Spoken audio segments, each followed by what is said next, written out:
एक ऐसी कहानी जो मानवता को शर्मसार कर देने वाली कहानी, एक ऐसी कहानी जो मानवता पर कलंक। अतुल सुभाष की जो कहानी है ये काफी दर्दनाक है। इससे हर मर्द को सीखना चाहिए। किसी भी महिला पे उतना ही विश्वास करो जितना हो सके। बता दे तो ये जो घटना है अतुल सुभाष के साथ हुआ है। हालांकि जैसा कि आपको पता होगा ये घटना अब तक किसी देश की महिला के साथ हुआ होता, अब तक देश के किसी बेटी के साथ हुआ होता तो अब तक कितने सारे कानूनी प्रक्रिया इस पे लागू हो चुके होते और वह पुरुष अब तक सलाखों के पीछे होता, अब तक जेल में बंद होता, सारी न्यायिक प्रक्रिया उस पे लागू हो चुकी होती और वो अब तक सलाखों के पीछे बंद। सवाल यह खड़े होते हैं कि क्या अतुल सुभाष पे कार्रवाई न होने का कारण यह है कि वो मर्द है, उस पे घटना पे कार्रवाई तेजी से नहीं हो रही है?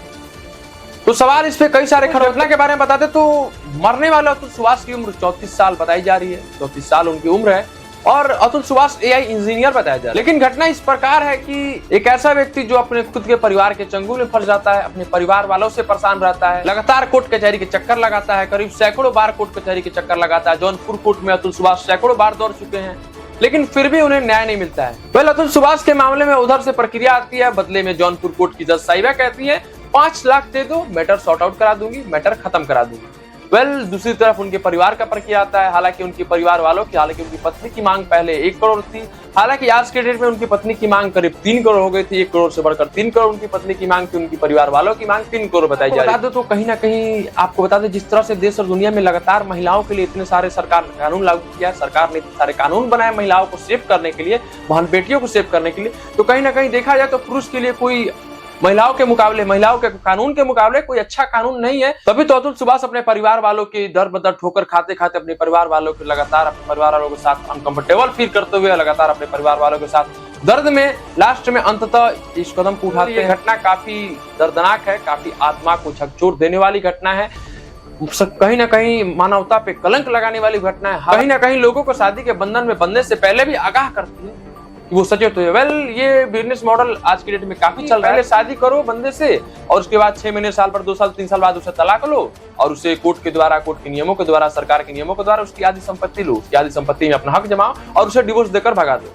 वेल ये लगातार बिजनेस मॉडल भी चल रहा है। लेकिन आप समझ सकते हैं कि अतुल सुभाष के ऊपर क्या बीती होगी, कितने दर बदर वो अपने परिवार वालों से ठोकर खाया होगा, कितने दर बदर अपने परिवार वालों से कितनी उसके अंदर पीड़ा रही होगी, तब जाके अंततः हुआ यह कदम उठाता है। 24 पेज का नोट्स लिखते हैं अतुल सुभाष, उसके बाद 1.5 घंटे की वीडियो बनाते हैं, उसके बाद इस दुनिया को छोड़कर चले जाते हैं। अतुल सुभाष ने कितनी सारे दर्द को झेला होगा, कितनी सारी दिक्कतों का सामना किया होगा, उसके बाद यह अंततः उन्होंने यह कदम उठाया। हालांकि इस घटना को देखते हुए, अतुल सुभाष की घटना को देखते हुए यह पता चल रहा है कि कानूनी प्रक्रिया से भी, कानून के न्याय से भी वह संतुष्ट नहीं थे। जाके उन्होंने अंततः इस कदम को उठाया, तब जाकर अतुल सुभाष ने अंततः इस दुनिया को अलविदा कहा। हालांकि उन्होंने कहा कि मेरी अस्थियों को गटर में बहा देना, अगर मुझे मेरे मरने के बाद भी अगर मुझे न्याय नहीं मिल पाता है, मेरे परिवार वालों को न्याय नहीं मिल पाता है, जाने से अलविदा कहकर जाने के बाद भी न्याय नहीं मिल पाता है मुझे, तो उसी कोर्ट के सामने मेरी अस्थियों को उस गटर में बहा देना। पहले अतुल सुभाष का यह कहना था। मरने से पहले अतुल सुभाष ने काफी सारी चीजें कही, काफी सारी, करीब वो 24 पन्ने का वो सुसाइड नोट्स, डेथ नोट्स और करीब 1.5 घंटे का वो वीडियो काफी आत्मा को झकझोर दे रहा है। जो भी इस घटना को वेल सुन रहा है वो दंग रह जा रहा है कि आज के डेट में लोग कहते हैं कि बहन बेटियों को सुरक्षित करने के लिए सरकार ने इतने नियम कानून बताए, तो फिर क्या हम पुरुषों के लिए क्या? सवाल ये खड़ा होता है कि हम पुरुषों के लिए क्या, हम पुरुषों को क्या होगा, हम पुरुषों को कौन सुरक्षा देगा? अगर लगातार देश और दुनिया में ऐसी ऐसी घटनाएं महिलाओं द्वारा पुरुषों पर किया जा रहा है तो उसका हिसाब कैसे होगा, उसका जवाब कौन देगा? उस घटना से पुरुषों को उस कानून द्वारा कैसे सेफ किया जाएगा? वेल आज के डेट में देखा जाए तो जो लोग कहते हैं कि महिलाएं सेफ है, सरकार के द्वारा इतने सारे नियमों निकालने के बाद बहन बेटियां सेफ है, तो इस घटना को देखते हुए यह भी स्पष्ट हो रहा है कि आज के डेट में देखा जाए तो पुरुष भी सेफ नहीं है। कई तरह से अतुल सुभाष की घटना को देखते हुए यह साबित हो रहा है, यह दिख रहा है, स्पष्ट झलक रहा है कि कहीं ना कहीं पुरुष भी आज की डेट में सेफ नहीं है, क्योंकि सरकार ने इतने प्रेफरेंस दे दिए, इतने रूल नियम ला दिए महिलाओं के लिए। हालांकि वह बात सही है, लाना सही है, बहन बेटियों की सुरक्षा करना सही है, लेकिन इस बहन बेटियों की सुरक्षा में सरकार के द्वारा लाए गए नियमों के द्वारा बहुत सारे ऐसी महिलाएं हैं जो इस नियमों का गलत फायदा उठा रही है और पुरुषों को मोहरा बनाकर उन्हें बर्बाद करने पर लगे हुए। वेल अतुल सुभाष का यह घटना काफी झकझोर दे रहा है, काफी रोंगटे खड़े कर देने वाला यह घटना है।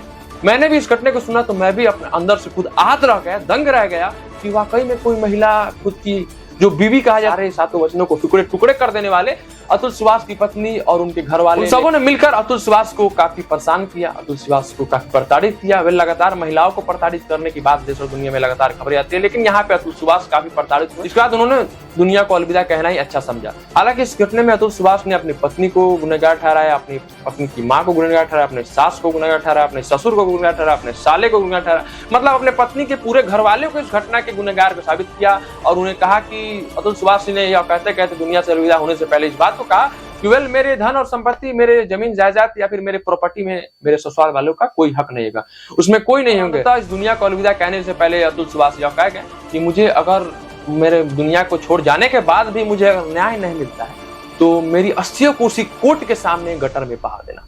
वेल, ये अतुल सुभाष की घटना काफी दर्दनाक है, काफी मतलब निंदनीय है। इसकी कोई परिकल्पना नहीं की जा सकती है, जैसा सोचा नहीं होगा वैसा यह घटना है। आज के डेट में सोचिए, इस घटना को देखते हुए कोई पुरुष किसी महिला पे कैसे विश्वास करे? कोई पुरुष अपनी होने वाली बीवी, होने वाली पत्नी विवाह करके लाने के बाद अपनी पत्नी पे कैसे विश्वास करेगा? लगातार देश और दुनिया में घटनाएं ऐसी ऐसी हो रही है। तो इस घटना को देखते हुए यह भी साबित हो रहा है कि men are not a safe. आज के डेट में पुरुष भी सेफ नहीं है। लगातार लोग कहते हैं कि बहन बेटी सेफ नहीं है, महिलाएं सेफ नहीं है। तो इस घटना को देखने के बाद यह भी साबित होता है कि आज के डेट में पुरुष भी सेफ नहीं है। अगर देखा जाए तो सुभाष की इस घटना को आप कैसे देखते हैं? क्या अतुल सुभाष की पत्नी को या फिर उसके पत्नी के घर वालों को, अतुल सुभाष की पत्नी के घर वालों को क्या अतुल सुभाष के साथ ऐसी निंदनीय घटना करनी चाहिए? अतुल सुभाष इस दुनिया में अब तो नहीं रहे, काफी संवेदनाएं व्यक्त करता हूँ, काफी दुखद घटना है। अतुल सुभाष इस दुनिया में नहीं रहे। सोचिए, जो व्यक्ति शादी के 4-5 साल हो गए लेकिन इस दुनिया को अलविदा कहने से पहले अपने बाल बच्चे के भी चेहरे को नहीं देखा, तो पहले ही इतने ठोकरे खाया, इतने दर बदर ठोकर खाया, इतनी उसकी आत्मा आहत हुई, इतनी उसकी आत्मा को ठेस पहुंची। पत्नी ने पति पत्नी के रिश्तों को कैसे तार तार कर, कैसे पति पत्नी के रिश्तों को पूरा तोड़ दिया। इन सभी घटनाओं से लगातार आहत होते हुए जिसके बाद अतुल सुभाष ने 1.5 घंटे का वीडियो बनाया और 24 पेज का सुसाइड डेथ नोट लिखा, जिसके बाद इस दुनिया को अंततः अलविदा कहा। बाकी इस घटना में आप अतुल सुभाष के बारे में क्या सोचते हैं? अतुल सुभाष को न्याय नहीं मिलना चाहिए क्या? अतुल सुभाष को के साथ जो घटनाएं हुई हैं, क्या इसकी सरकार को कोई सख्त कानून नहीं निकालना चाहिए? पुरुषों के लिए, मर्दों के लिए, मेन के लिए कोई गवर्नमेंट को, सरकार को कोई ऐसा कानून नहीं निकालना चाहिए जिससे महिलाएं, जैसे काफी सारे नियम कानून को होते हुए सेफ हैं, वैसे पुरुषों के लिए भी कोई ऐसा कानून सरकार को बनाना चाहिए जिससे ऐसी ऐसी घटनाएं अगर देश में पुरुषों के साथ होती है तो उन पे भी लागू किया जाए, उनको भी न्याय मिले। अतुल सुभाष के बारे में आप क्या सोचते हैं? इस घटना के बारे में क्या सोचते हैं? बाकी आप टोटल लोकतंत्र देख रहे थे, बाकी मैं आदर्श सिंह।